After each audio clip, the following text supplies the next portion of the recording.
बहुत सावधानी से कथा सुनिएगा और अपने चित्त में उतारिए। शिव महापुराण की कथा जिसके घर में चल रही है, जिसके टीवियों पर चल रही है, जिसके फेसबुक यूट्यूब पर चल रही है, जिसके मोबाइलों में चल रही है, घर में भले 5 मिनट शिव महापुराण की कथा चले, पर प्रतिदिन अपने मोबाइल को चालू कर 5 मिनट शिव पुराण चालू कर छोड़ दिया।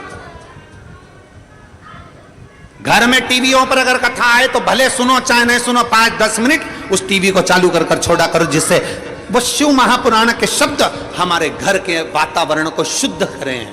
मंदोदरी धर्म पत्र गया मंदोदरी के हाथ, मंदोदरी दौड़ के रावण के पास पहुंची। लंकेश की जय हो, लंकाधिपति की जय हो। रावण ने सोचा आज तो बड़ी जय जयकार हो रही मेरी, और मेरी धर्म पत्नी कर रही है। क्योंकि जिंदगी में केवल एक धर्म पत्नी ऐसी होती है, वो हर कभी पति की जय जयकार करती ही नहीं कभी जिंदगी में। किसी की भी पत्नी हो वो कभी जिंदगी, तुम देखना अच्छे से अच्छे विद्वान की भी पत्नी होती है ना, विद्वान से विद्वान की पत्नी भी होगी, किसी विद्वान से विद्वान पंडित की भी पत्नी होगी, तो एकादशी पड़ोसन से पूछ के करेगी, पति से नहीं।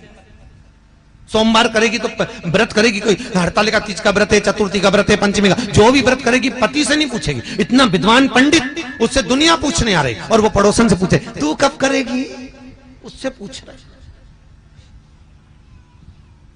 और बेचारा पति को बुरा नहीं लगे, बता हम तो विद्वान, हमसे दुनिया पूछ रही और ये पड़ोसन से पूछ रहे। इसमें पत्नी की गलती नहीं, इसमें पति की सबसे बड़ी गलती है। पति ने हाथ करके अपनी इज्जत खराब करी। एक महाराज जी थे प्रवचन में बोल रहे थे कि चतुर्मास में 4 महीना बैंगन नहीं खाना चाहिए। पत्नी भी बैठी थी, सुन लिया उसने, घर गई, सारा बैंगन उठा के नल्ले में पटक लिया, नाली के अंदर। पति आया शाम को, ला भोजन ला, उन्हें भोजन दी, मूंग की दाल ने रोटी। क्यों रही बैंगन कहां गया, कल तो लाया था मैं 80 रुपए का बैंगन की सब्जी बनाने के लिए। पत्नी बोली तुम ही तो बोले थे प्रवचन में, कथा में, कि 4 महीना चतुर्मास में बैंगन नहीं खाना चाहिए। मैं उठा के सब फेंके घोड़ा पे। पति सिर पे हाथ रख के बोला, अरे ओ भाग्यवान, चौकी की कथा चूल्हे में क्यों लाई। अब खुद ही काम बिगाड़ते, खुद ही बता क्यों। मंदोदरी ने कहा स्वामी आपने कभी ब्राह्मण कर्म नहीं करा।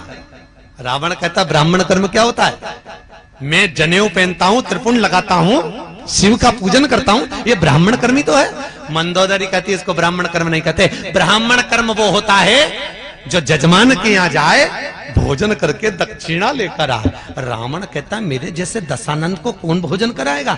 मंदोदरी के फालतू की बात छोड़ो, ऐसे बहुत सारे पड़े जो तुम्हें भोजन कराने को तैयार, तुम जाओगे। रावण कहने लगा अगर कोई अच्छा विद्वान मेरे को जिमाना चाहता चले जाऊंगा। जाओगे पक्का बोलो, जाऊंगा, जाओ। राजा दशरथ ने बुलाया। रावण मंदोदरी के कहने पे सोने का मुकुट नीचे रख दिया। रावण विद्वान था, उसको मालूम था राम के दरवाजे पर जा रहा हूं, अहंकार का मुकुट पहन के जाऊंगा तो राम नहीं मिलेगा। मुकुट नीचे चला, दरवाजे पर पहुंचा। दशरथ जी को मालूम पड़ा ब्राह्मण आया है भोजन करने। दशरथ जी आए तो रावण के चरण पखारे। राम जी ऊपर से खड़े खड़े देख रहे थे। राम जी ने देख लिया आज मेरे पिताजी रावण के चरण पखार रहे हैं, तो ये रावण मेरे घर में भोजन करने आया है। आज मेरे पिता ने चरण पखारे हैं तो एक ना एक दिन मैं भी पखारूंगा। ये देखो पिता के संस्कार। आज इसने कहते ना, गायत्री परिवार वाले नहीं कहते हम सुधरेंगे, बोलो जम के, युग हम बदलेंगे, युग बदलेगा। कब बदलोगे भाई, तारीख भी तो निश्चित करें।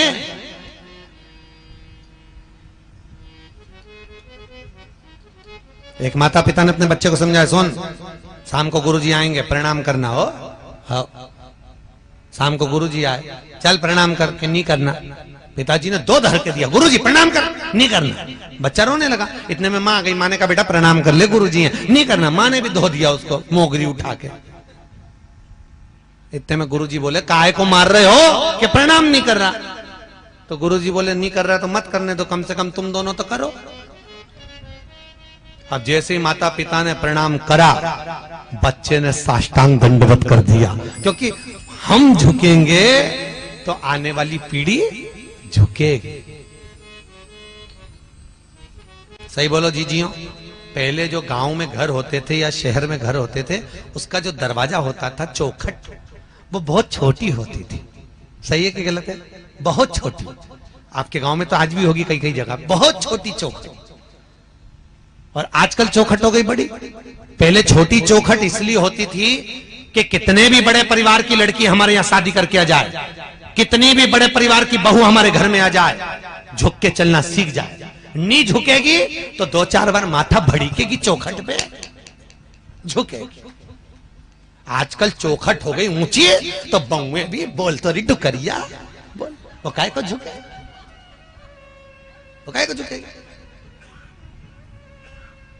इसलिए निवेदन है, बहुओं को झुकाना है तो चौखट थोड़ी छोटी कर दो। अगर छोटी नहीं हो तो घर से एक पटिया खरीद ला, ठोक दो।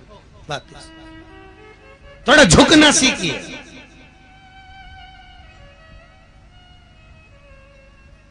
झुकना जीते की पहचान है और अकड़ना मुर्दे की शान है।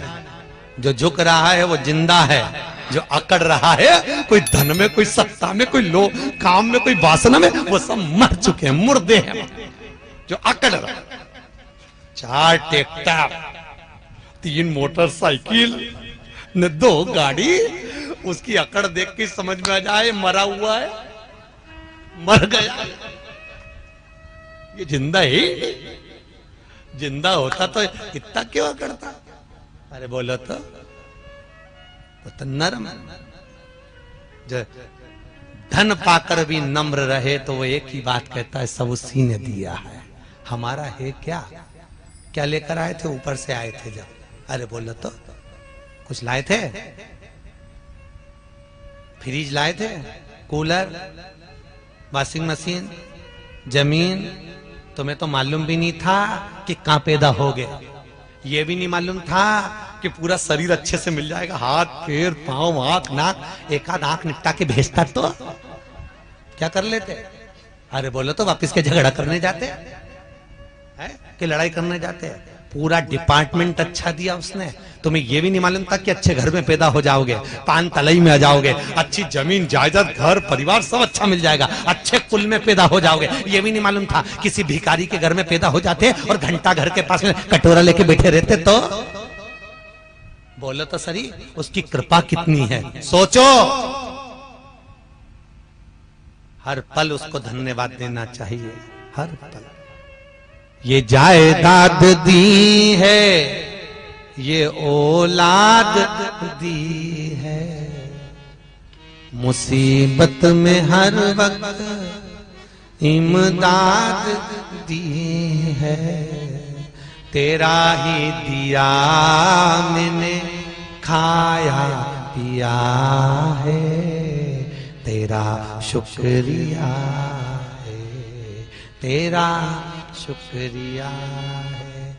मुझे भोले बाबा ने बहुत दे दिया है, तेरा शुक्रिया है, तेरा। पर करे क्या? कई कई को तो इतनी अकड़, कई कई माता ही कह देती है वो तो मैं जिंदा हूं इसलिए घर चल रहा है, जिस दिन मैं मर गई आटे दाल का भाव मालूम पड़ जाएगा। तो जो डोकरी बोले उससे कहते आधा घंटा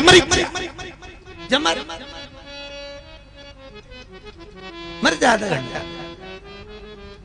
क्या हो तुम्हारे कहने से? जबरदस्ती दिन भर पीछा पकड़ के बैठी तो बहू ये मत फेंक, बहू वो मत फेंक।